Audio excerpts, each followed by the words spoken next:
नमस्कार मंडळी, कशा आहात? मस्त मजेत ना? गुड मॉर्निंग, शुभ सकाळ. आणि सकाळची सुरुवात झालेली आहे चहाने. तर मी चहा पिऊन झालेली आहे मातीच्या भांड्यामध्ये. कोरा चहा घेऊन झालेला आहे. आज काय मॉर्निंग वॉकला वगैरे गेली नाही, कारण थंडी खूप आहे, त्याच्यामुळे मी पण उशिरा उठते.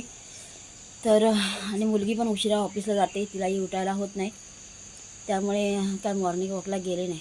तर सूर्यदेवाचं आगमन झालेलं आहे, तुमच्याशी शेअर करते. सूर्यनारायणाचं दर्शन घ्या, खूप चांगलं असतं. देव आलेले आहेत आपले, नमस्कार करा सर्वांनी सूर्यदेवाचं. आणि अशी सकाळ आहे. धावाचं पाणी बघा सर्व ठिकाणी दिसतंय झाडांवरती. आणि मगाशी इथे कोकिळा ओरडत होती, तिथे बसली आहे कोकिळा, पण जेव्हा मी कॅमेरा ओपन करते ना ती ओरडायचीच बंद होते. इतका सुंदर आवाज येतो ना तिचा, कोकिळेचा. तुम्हाला तर सर्वच माहिती आहे, म्हणून तिला देवाने नाव ठेवलं आहे कोकिळा. तर तिथे बसली आहे ती, अशी कॅमेऱ्यामध्ये दिसणार नाही कारण झाडाची आड आहे ती. बघू कधी ओरडली तर मी नक्की शेअर करेन. बघा खिल्लाडी जोडी, ऐ लाडो लाडो गोडी, लाडो गोडी. आणि हे बघा छानपैकी असं छोटंसं फूल फुललेलं आहे, हे चवईचं, आमच्याकडे चवईचं फूल बोलतात. आणि छानपैकी असा गोंडा पण फुललेला आहे. आणि सदाफुली बघा आज खूप फुलली आहे, 4-5 फुलं आली आहेत. खूप सुंदर असा कलर आहे, मागच्या व्हिडिओमध्ये पण मी दाखवलेला. तर हे मी बियाणं आणलं आहे काल बाजारातून. तर मी काय काय तुम्हाला तुमच्याशी शेअर करते. आणि आज आपण भाजी लागवड करणार आहोत. पण वाटतं व्हिडिओमध्ये मला भाज्या करायच्या आहेत. भाजीसाठी मी जागा पण तयार केली होती, हे पण तुमच्याशी मी शेअर केलं. पण बियाणं मला भेटत नव्हतं, हे मला बियाणं भेटलं, तर म्हटलं तुमच्याशी शेअर करूया. आता तुम्हाला सांगते कुठलं कुठलं बियाणं आहे. तर हे बघा भेंडीचं बियाणं आहे, हे कसं दिसतं बघा, चांगल्या क्वालिटीचं आहे. आणि कितीला आहे ते तुम्हाला सांगते. तर हे बियाणं आहे दुधीचं, बघा कसं असतं. फक्त 5 बिया आहेत ह्याच्यामध्ये, नाही सॉरी, फक्त ह्याच्यामध्ये 6 बिया आहेत. दुधीच्या 6 बिया आहेत. आता कितीला तर तुम्हाला सांगते, 1 मिनिट. आणि हा आहे लाल माठ. तर हा लाल माठाचं बियाणं आहे. तर हे आहे बियाणं मुळा, तो बघा कसं असतं बियाणं. तर हे मुळ्याचं बी आहे, 7 बी. तर हे आहे शिराळं म्हणजे दोडकं आपल्या भाषेत, हे दोडक्याचं बियाणं. तर ह्या 7 बिया आहेत. तर हे एक पॅकेट 10 रुपयाला आहे. हे 10 रुपयाला मी पॅकेट आणले आहेत 5, म्हणजे असे 50 रुपयाचे मी पॅकेट घेतले. आता मी एवढीशीच भाज्या आणल्या आहेत, म्हटलं लावून बघूया होतात की नाही, नाही तर उगाच आपले पैसे वाया. कारण आपण काय शेती केली नाही किंवा आपण शेतकरी नाही, आपण शेतकरी बनण्याचा प्रयत्न करतो, म्हणजे घरच्या घरी आपली भाजी उगून खाता येईल याचा मी प्रयत्न करत आहे. तर हे आहे औषध, हे बघा, हे आहे औषध आहे, म्हणजे कीड लागली तर ती फवारणी करण्यासाठी. तर कुठे कुठे झाडांना माझ्या कीड लागलेली आहे, तर मी घरच्या घरी उपयोग पण करते. तर त्यांना मी विचारलं तर म्हणाले ह्याचा स्प्रे करा. हे 15 लिटर पाण्यामध्ये टाकायचं आणि याचा स्प्रे करायचा. जर आपल्याला थोडं पाणी यूज करायचं तर 1 लिटरमध्ये थोडंसं टाकायचं. आता थोडंसं ते मला आता ओपन केल्यानंतर कळेल ते किती आहे, त्या अंदाजाने मला 1 लिटरमध्ये टाकून फवारणी करावी लागेल. तर मी टाकेन त्या तुमच्याशी मी शेअर करेन, ठीक आहे.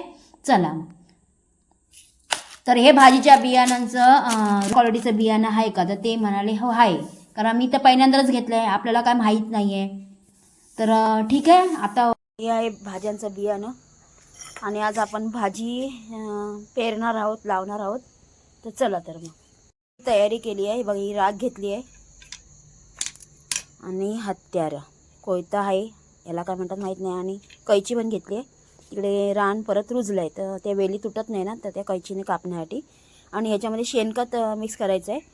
तर पलीकडे तिथे जागेवर गेल्यानंतर तिथे सुकत जाते ना शेण, मागे दाखवलं तुम्हाला. तर ते आपण शेण तिथे घालू, मिक्स करू. चला, तर मग मागे मी ती सर्व साफसफाई केली, तुमच्याशी शेअर केलं होतं. पण बॅड लक की परत एवढं रान वाढलं, कारण इथे पाण्याचा भाग आहे, ओलावा आहे, त्याच्यामुळे ते वाढतच राहणार. आणि दवाचं पाणी पण पडतं. तर आता हे मला परत साफ करावं लागेल. तर आता हे कधी साफ करणार आणि कधी भाजी लावणार, असा मोठा प्रश्न पडलेला आहे. तर ठीक आहे, बघू आता लावायला भेटतोय की नाही.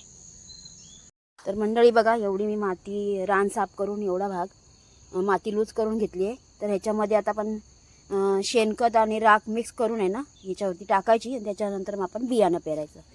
आता आपण राख घेतली आणि इथे आपलं शेणखत पडलं आहे, तर ते आता आपण मिक्स करूया याच्यामध्ये राखेमध्ये. ठीक आहे, चला तर बघा आता मी शेणखत याच्यात मी मिक्स केलं आहे आणि आता आपण मातीमध्ये घालूया.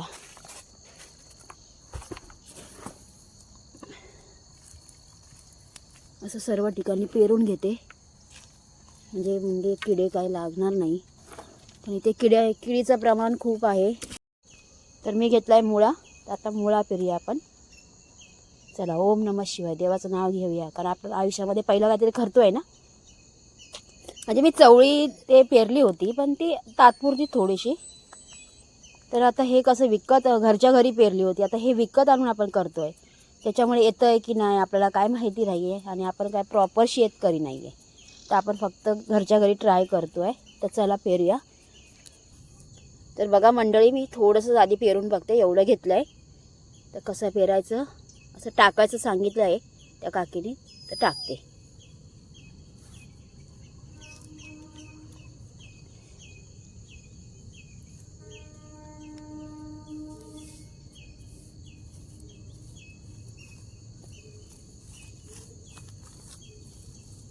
आता मुळा पेरून झालेला आहे. आता हा बघा दुसरा वाफा तयार केला आहे आणि इथे आपण लाल माठ घालूया. तर इथे आता मी राख वगैरे ते मिक्स केलेलं खत आहे ना ते घालते, राख आणि शेणखत पसरून घेते आणि भाजी टाकते, तुम्हाला दाखवते. तर हा बघा आपण घेतला आहे लाल माठ. तर आता आपण लाल माठ पेरूया. ओम नमः शिवाय. तर मी एवढा घेतला आहे, थोडासा ठेवला आहे. आधी एवढाच पेरून बघूया येतो काय. कारण इथे किडींचं प्रमाण आहे ना खूप आहे, कारण इथे जंगल असल्यामुळे ना पूर्ण रान असल्यामुळे किती साफ करणार आणि साफ करू शकत नाही, कारण इथे सगळी मागे बोलली दलदल आहे, म्हणजे पाय जातो आतमध्ये. त्याच्यामुळे हे साफ पण नाही करू शकत, त्यामुळे किडीचं प्रमाण खूप आहे.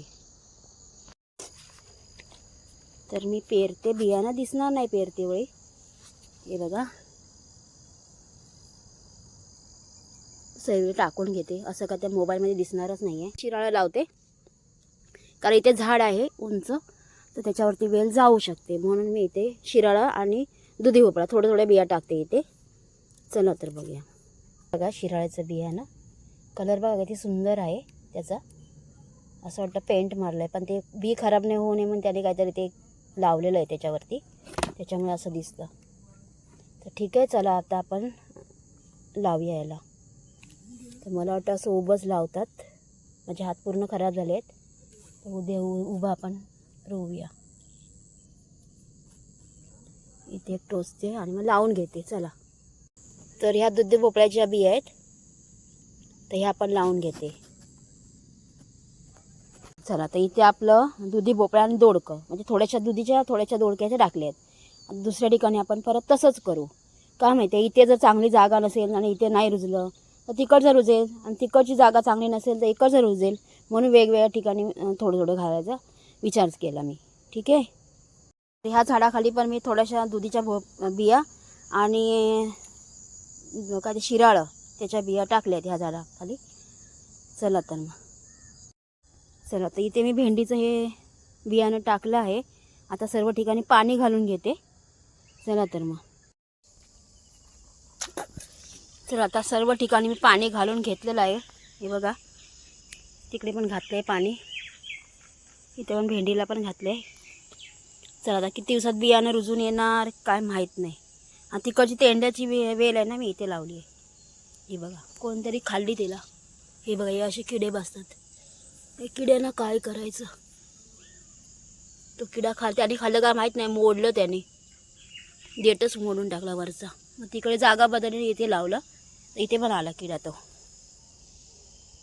मंडळी बघा आपली भाजी इथे लाल माठ आणि काय पेरलं होतं मुळा. तर मी अशी साडी वगैरे लावली आहे आणि वरतून असं मी टाकलं आहे, जोपर्यंत रोपं कोंब वगैरे येत नाही तोपर्यंत, तर आतमध्ये कोणी जायला नाही पाहिजे. इथे असं केलं आहे.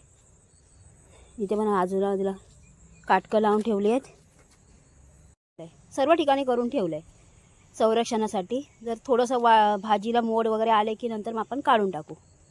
चला तर म्हणजे संध्याकाळ झाली आहे आणि खूप सुंदर अशी संध्याकाळचा निसर्ग बघा. आणि पक्षी आपापल्या घरट्यात चालले. तर मी व्हिडिओ इथे संपवते. व्हिडिओ आवडत असेल लाईक करा, शेअर करा, कमेंट करा, नवीन असेल तर सबस्क्राईब करा. पुन्हा भेटू पुढच्या व्हिडिओमध्ये. तोपर्यंत बाय बाय.